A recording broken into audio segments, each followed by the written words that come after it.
নিয়ে বসে পড়েছি। দুটো বাটি লতি, কালকে লতি রান্না হবে, লতি কাটবো। আগের দিন কেটে না রাখলে না ভীষণ অসুবিধা হয় রান্না করতে, ছাড়িয়ে রান্না করতে টাইম চলে যায়, এটা ছাড়াতে ভীষণ টাইম লাগে। এই জন্য আমি বটি নিয়ে বসে পড়েছি। এখানে বটি আছে, বাটি আছে, প্লাস্টিক তলায় পাতা আছে, ঘরের মধ্যে বসে পড়েছি ফ্যানের তলায়। লতিটা কাটবো।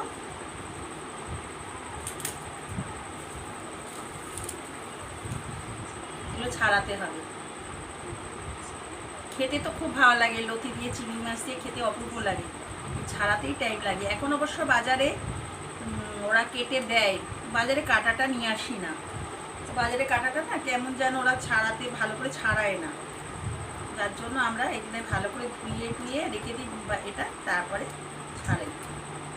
আমরা তো পূর্ব বাংলার লোক, যার জন্য আমরা এইসব কচু লতি এগুলো খুব ভালো খাই। আপনারা কে কেমন খান কমেন্টে জানাবেন। আজকে কাটছি কচুলতি, চিংড়ি মাছ দিয়ে কচুলতি পাথুরিও খাওয়া যায়, খুব সুন্দর হয় খেতে। কলা পাতায় করে রান্না করতে খুব ভালো লাগে, খুব সুন্দর। আমি অবশ্য কোনো বেশি হালকা মশলা দিই, বেশি মশলা দিই না, খুব দারুণ হয় খেতে। আপনারা কারা কারা খান জানাবেন তো কমেন্টে আমাকে।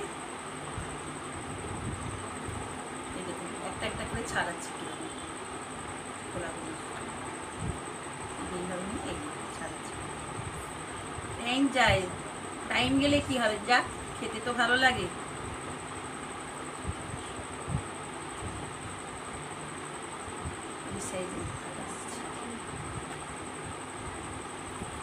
ঘরে দোকানে লাইট জ্বালিয়ে নিচ্ছি, মানে ভালো করে দেখতে হবে।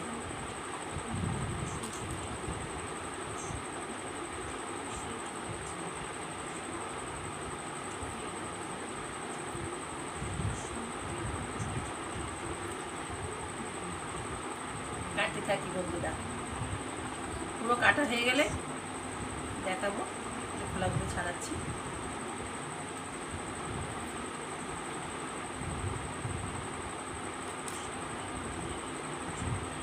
আগের দিন কেটে রাখা মানে সুবিধা, সকালবেলায় রান্না করা, নাহলে প্রচণ্ড দেরি হয়ে যাবে, রান্না বসিয়ে অসুবিধা হয়।